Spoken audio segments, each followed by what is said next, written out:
News Tamil கழுகு. விஜய் முகாம்ல இருந்து John Arokiasamy விலகுறாராம். முக்கியமான முடிவுகளை எடுக்கிற இடத்துல இப்ப ஜான் இல்லங்கிறாங்க.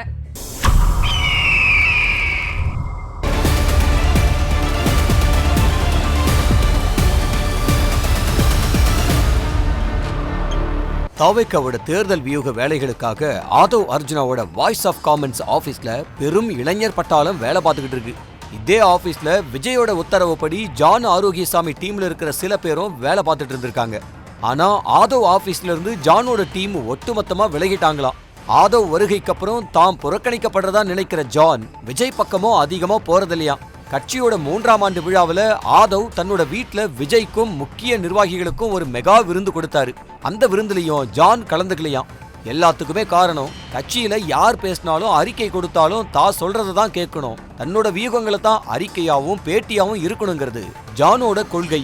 ஆனா ஆதவ் தன்னிச்சையா பேசியும் பேட்டி கொடுத்தும் அசத்துறது விஜய்க்கு பிடிச்சு போக ஜான் அப்செட்டான். தேர்தல் நெருக்கத்துல ஜான் தாவேக்க முகாம்ல இருக்க மாட்டாருங்கிறாங்க.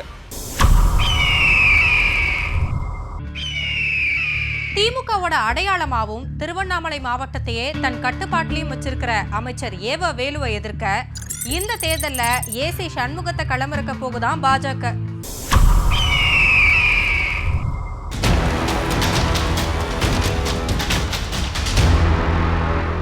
திருவண்ணாமலை மாவட்டத்துல திமுகவையும் தாண்டி அதிமுகவோட செயல் திட்டங்களையே தீர்மானிக்கிறவரு ஏவா வேலுதான்னு திருவண்ணாமலை அதிமுகவிலேயே ஒரு பேச்சு இருக்கு.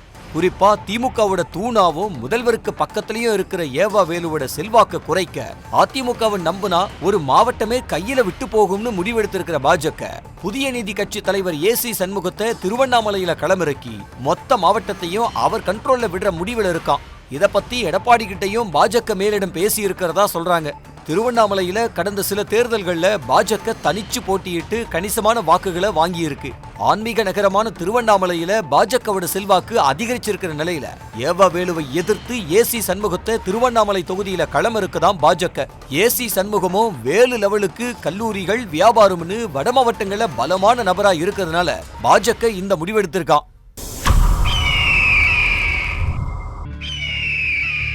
அதிமுகவோட மாஸ்டர் மைண்டா இருக்கிற எஸ்பி வேலுமணிய அவரோட தொண்டாமுத்தூர் தொகுதியில வீழ்த்த ஒரு ஸ்டார் ஃபார்முலாவை திமுக கையில் எடுத்திருக்கான்.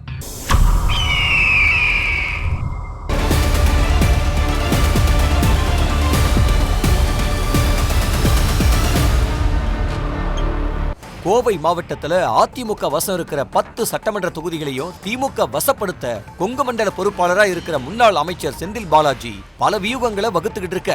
குறிப்பா அதிமுக முன்னாள் அமைச்சர் எஸ்பி வேலுமணியோட தொண்டாமுத்தூர் தொகுதியில கூடுதல் கவனம் செலுத்துறாராம்.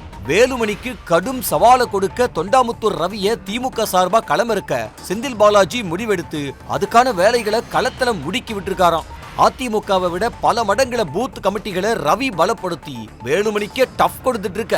இதையும் தாண்டி ஒரு நட்சத்திர வேட்பாளரை களமிறக்கிற முடிவில் இருக்கான் திமுக தலைமை. நடிகர் சத்யராஜோட மகள் திவ்யா சத்யராஜ தொண்டாமுத்தூர்ல நிக்க வைக்க சில மூவ்கள் நடந்துகிட்டு இருக்கான். கோவையை பூர்வீகமா கொண்ட சத்யராஜ் குடும்பத்துக்கு கொங்கு மண்டலத்துல தனி அடையாளம் இருக்கிறதுனால மண்ணின் மகள்ங்கிற கான்செப்ட்ல திவ்யாவை களமிறக்க அறிவாலயம் நினைக்குதான். மகளை களமிறக்குனா சத்யராஜோட பவர்ஃபுல்லான பிரச்சாரமும் திமுகவுக்கு கோவை மாவட்டத்துல பெரிய பலமா இருக்கும்னு நினைக்கிற திமுக அமைச்சர் சேகர் பாபு மூலமா திவ்யா கிட்ட பேசிக்கிட்டு இருக்கிறதா சொல்றாங்க.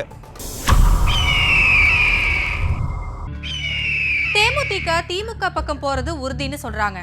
ஆனா தேமுதிக வரும்னு நம்பி இருந்த அதிமுக தேமுதிக விஷயத்துல ஜெயலலிதா பாணியில சில அதிரடி முடிவுகளை எடுக்க போகுதாம்.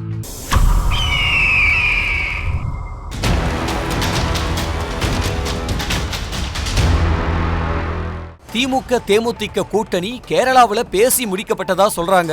தொகுதிகளோட எண்ணிக்கையில சமரசம் ஏற்பட்டிருக்கிறதாவும் தேர்தல் செலவு விவகாரங்கள்ல தான் இழுபறி நீடிக்குதாம்.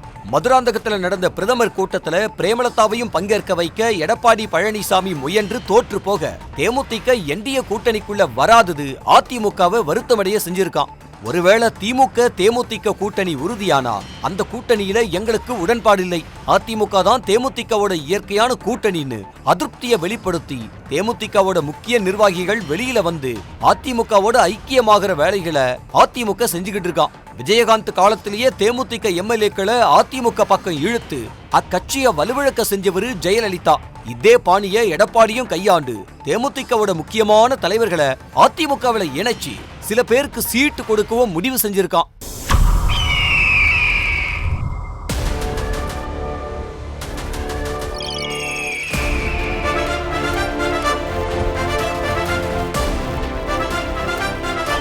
நியூஸ் தமிழ் கழுகு.